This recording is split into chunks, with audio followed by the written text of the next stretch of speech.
Audio one राष्ट्रीय प्रगति के कुछ अनिवार्य मापदंड। लेखक वेदमूर्ति तपोनिष्ठ पंडित श्री राम शर्मा आचार्य। प्रगति के जोश में अवगति की ओर न बढ़ें। विश्व की आबादी तीव्र गति से बढ़ रही है। यह बढ़ोतरी उसी अनुपात में जीवन यापन के साधनों की मांग करती है। आवश्यकता और उसकी पूर्ति का संतुलन न बन पाने से असंतुलन की स्थिति उत्पन्न होती है, जो विविध प्रकार की समस्याओं को जन्म देती है। साधन सीमित और मांग अधिक। ऐसे में यह जरूरी है कि उत्पादन बढ़ाकर बढ़ी हुई मांग की पूर्ति की जाए। उत्पादन बढ़ाने के तरीके क्या हों? दोहन या सुनियोजन?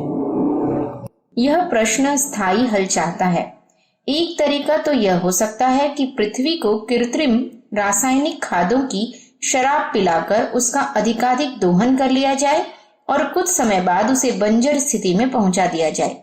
दूसरा तरीका यह है कि उन निरापद संकटों से रहित उर्वरकों का अधिक परिमाण में प्रयोग करके उत्पादन में वृद्धि की जाए। साथ ही निरर्थक पड़ी लाखों एकड़ भूमि में थोड़ा सुधार करके खेती के काम में लाया जाए। हर विचारशील व्यक्ति दूसरे सुझाव का ही समर्थन करेगा। कारण यह है कि कृत्रिम खादों के प्रयोग से तत्काल उत्पादन तो बढ़ जाता है, पर दूरगामी परिणामों की दृष्टि से वह अदूरदर्शी प्रयत्न अत्यंत हानिकारक है। कृषि विशारदों के नवीनतम निष्कर्ष बताते हैं कि पृथ्वी अपनी उर्वरा शक्ति रासायनिक खादों के प्रयोग से तीव्र गति से खोती जा रही है तथा सारे विश्व में इस अंधाधुंध प्रयास से बंजर भूमि का विस्तार होता जा रहा है। अमेरिकी वैज्ञानिक डॉक्टर माइकल मैक्लोरी हार्वर्ड विश्वविद्यालय में प्रोफेसर हैं। उन्होंने पेरिस में हुई एक पर्यावरण संगोष्ठी में चेतावनी देते हुए कहा कि वायुमंडल की महत्वपूर्ण परत स्ट्रेटोस्फीयर, जो पृथ्वी को अल्ट्रावायलेट रेडिएशन के दुष्प्रभाव से बचाती है, तीव्र गति से निरंतर कमजोर पड़ती जा रही है। ऐसी संभावना है कि ओजोन परत की 10% क्षमता इस सदी के अंत तक नष्ट हो जाएगी। इसका कारण प्रोफेसर माइकल ने रासायनिक खादों से होने वाले विषाक्त प्रदूषण को बताया तथा संभावना व्यक्त की है कि इस रक्षा कवच के कमजोर पड़ जाने से अंतरिक्षीय हानिकारक विकिरणों से पृथ्वी अपनी रक्षा कर पाने में अक्षम सिद्ध होगी, जिसका पहला प्रभाव वृक्ष वनस्पतियों के अंकुरण और विकास पर पड़ेगा। पृथ्वी की उर्वरा शक्ति भी इस घातक रेडिएशन से प्रभावित होगी और अपनी उत्पादक क्षमता गंवा देगी। वैज्ञानिक तथ्यों पर प्रकाश डालते हुए उन्होंने कहा कि रासायनिक कृत्रिम खादों की अंतिम परिणति गैसीय अवस्था में नाइट्रोजन ऑक्साइड के रूप में होती है, जो वायुमंडल की ओजोन परत को नष्ट करती है। आज संपूर्ण विश्व में नाइट्रोजन युक्त विभिन्न रासायनिक खादों की खपत 5 करोड़ टन है। ऐसा अनुमान है कि सन 2000 तक यह खपत बढ़कर 20 करोड़ टन तक हो जाएगी। इस आश्चर्यजनक तथ्य का रहस्योद्घाटन किया है कनाडा के एक वैज्ञानिक मैरिक एलिस ने।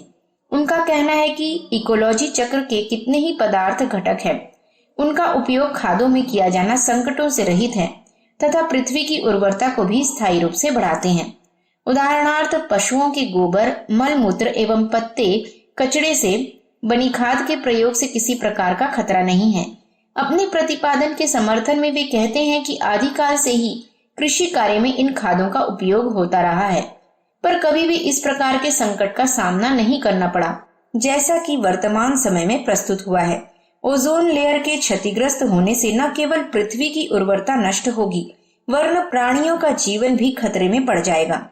फसलों की कीड़ों से सुरक्षा के लिए जिन जीवनाशक दवाइयों का प्रयोग धड़ल्ले से किया जा रहा है, वे कितने ही संकटों को लेकर प्रस्तुत हुई हैं। अपने देश में 44 प्रकार की मारक औषधियों की लगभग 80,000 टन मात्रा प्रति वर्ष प्रयोग होती है। जीवनाशी मुख्यतः 2 प्रकार के होते हैं, एक आर्गेनोक्लोरीन और दूसरा आर्गेनोफॉस्फोरस। आर्गेनोक्लोरीन कीटनाशी जल में अघुलनशील तथा वसा में घुलने वाले होते हैं। इस वर्ग में डीडीटी, बीएचसी, एंड्रिन, एल्ड्रिन, डाईएल्ड्रिन और एंडोसल्फान आदि आती है। उनका छिड़काव कीड़े से फसलों की रक्षा के लिए देश के कोने कोने में किया जाता है। इनमें से अधिकांश का विघटन शीघ्रता से नहीं हो पाता है और वे ठोस रूप में विद्यमान रहकर पौधों की कीड़ों से रक्षा करते हैं। वसा में घुलनशील होने के कारण खाद्यान्नों में अवशोषित होकर आहार के माध्यम से मनुष्य तथा अन्य प्राणियों के शरीर में पहुंचकर शरीरगत वसा में एकत्रित होते रहते हैं। इनका निष्कासन शरीर से आसानी से नहीं हो पाता। संचित रहने पर ये रक्ताल्पता तथा अनेकों प्रकार के उदर रोगों को जन्म देते हैं। इनसे यकृत को क्षति पहुंचने का भय बना रहता है। ऑर्गेनोफॉस्फोरस ग्रुप के यौगिक अधिक समय तक तो प्रभावकारी नहीं रहते, पर जितनी देर रहते हैं अधिक विषाक्त प्रभाव छोड़ते हैं। एक आंकड़े के अनुसार अपने देश में कीड़ों से सुरक्षा के लिए DDT का छिड़काव इतना अधिक हुआ है कि उसका दीर्घकालीन प्रभाव अभी भी बना हुआ है। अनुमान है प्रत्येक भारतीय के आहार में 27 मिलीग्राम DDT की मात्रा घुली मिली है। एक शोध निष्कर्ष में कहा गया है कि एक भारतीय के शरीर में DDT के जैसे भयानक रसायन की मात्रा लगभग 13 से 31 ppm DDT की विषाक्तता नापने की इकाई तक है, जो कि अन्य देशों में 1.8 से लेकर अधिकतम 19.2 ppm तक है। ऑस्ट्रेलिया में यह औसत प्रति व्यक्ति 1.8, पश्चिम जर्मनी में 2.3, इंग्लैंड में 3.3, कनाडा में 4.8, डेनमार्क में 3.3, इटली में 5, हंगरी में 12.4, फ्रांस में 5.2, इजराइल में 19.2 ppm है। कीटनाशी दवाओं का छिड़काव मात्र स्वास्थ्य के लिए ही हानिकारक नहीं है, वह समस्त इकोलॉजिकल चक्र को भी नष्ट करता है। प्रकृति अपनी स्वसंचालित व्यवस्था द्वारा जीवधारियों को पैदा करती है और मारती है। सृजन और ध्वंस की उस दोहरी प्रक्रिया में अनावश्यक रूप से मानवीय हस्तक्षेप अनुचित है। कितनी बार तो इससे ऐसे व्यतिरेक उठ खड़े होते हैं जिनका हल निकाल पाना मनुष्य के बलबूते संभव नहीं हो पाता। उदाहरणार्थ वोनियो नामक प्रदेश में जो अमेरिका में स्थित है, मच्छरों के उपद्रव को दूर करने के लिए DDT का भारी परिमाण में छिड़काव किया गया तो स्थानीय जन समुदाय को एक दुस्तर समस्या का सामना करना पड़ा। DDT के छिड़काव से एक विशिष्ट प्रकार के कीड़े कैटरपिलर का उपद्रव बढ़ गया। सामान्यतः वे कीड़े बर्रों का आहार होते हैं जो कि DDT के विषाक्त प्रभाव से मर गए। इन कीड़ों को अपनी वंश वृद्धि असामान्य रूप से करने का सुअवसर मिला। मारक दवाओं की चपेट में मक्खियां भी आईं। मक्खियों के मर जाने से छिपकलियों का आहार स्रोत कम पड़ गया। छिपकलियों को बिल्लियां खाने लगी, पर उनकी विषाक्तता के कारण शीघ्र ही दम तोड़ने लगी। बिल्लियों के मर जाने के कारण चूहों की संख्या बढ़ने लगी। वे इतनी अधिक तादाद में हो गए कि स्थानीय क्षेत्र में भारी तबाही मचाने लगे।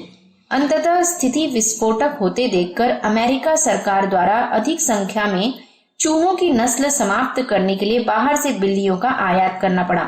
तब कहीं जाकर स्थिति पर नियंत्रण कर पाना संभव हो सका। इसी प्रकार की परिस्थितियों का सामना एक बार मलेशिया में करना पड़ा। वहां एक प्रकार के नशीले पदार्थ कोको की खेती आरंभ की गई। इन फसलों में कीड़े लग गए। उन्हें मारने के लिए एक विशिष्ट तरह की कीटनाशी दवाओं का प्रयोग किया गया। दवा के छिड़काव के तुरंत बाद आश्चर्यजनक परिवर्तन यह देखा गया कि विषैले कीड़ों की कितनी ही ऐसी प्रजातियां पैदा हो गईं जो वहां पहले कभी नहीं देखी गई थीं। अंततः वेगवर्म नामक एक ऐसा हानिकारक कीड़ा पैदा हुआ जो किसी भी दवा से नहीं मरता था। उसे मारने के लिए विषैली दवाओं की सांद्रता अत्यधिक बढ़ा दी गई। परिणाम यह हुआ कि कीड़े तो नहीं मरे, उल्टे पौधे अवश्य विषैले हो गए। संयोगवश बर्रों का विशाल झुंड वहां पहुंच गया तथा उन हानिकारक कीड़ों को खाने लगा। आसन्न पौधों पर संकट तब कहीं जाकर दूर हुआ। प्रचलित मान्यता यह है कि मिट्टी निर्जीव है और उसमें जो कीड़े पाए जाते हैं वे फसलों को क्षति ही पहुंचाते हैं।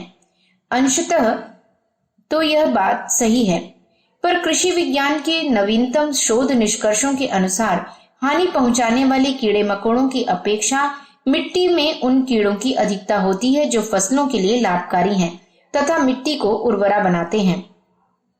वीटल्स टर्माइट कीटर्स आदि विभिन्न प्रकार के कीड़े कृषि कार्य में असाधारण सहयोग करते हैं।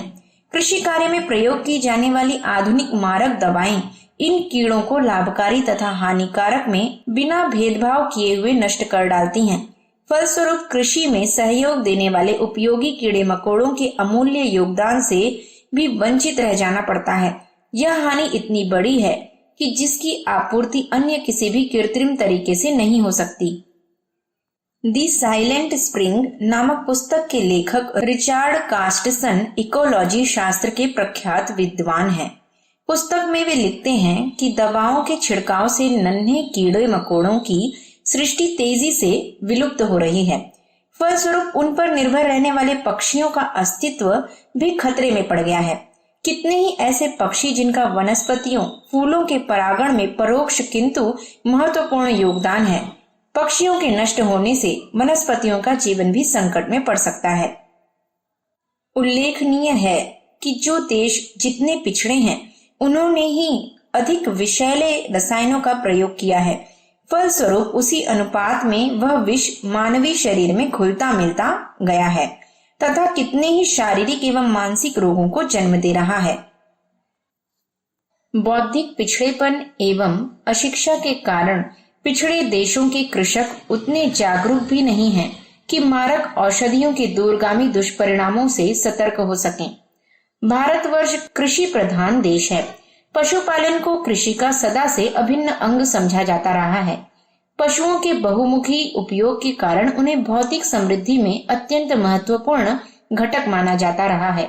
उनके दूध, श्रम जैसे अनुदानों के अतिरिक्त प्राप्त होने वाले गोबर की खाद खाद्यान्न उत्पादन बढ़ाने में विशेष रूप से सहायक रही है। पशुपालन को पुनः प्रश्रय मिलना चाहिए। कृत्रिम खादों एवं मारक रसायनों के उपयोग से आसन्न स्वास्थ्य विभीषिकाओं तथा प्रस्तुत होने वाले प्रकृति असंतुलनों से रोकथाम तभी संभव है। उत्पादन बढ़ाने के लिए मल, कचरे, कूड़ा करकट का सुनियोजन भी आवश्यक है। निरर्थक समझी जाने वाली वस्तुओं के सदुपयोग की परंपरा चल पड़े तथा निरर्थक बेकार पड़ी भूमि के उपयोग की व्यवस्था बन सके तो खाद्यान्न संकट का हल संभव है। खाद्यान्न हमारी महत्वपूर्ण आवश्यकता है।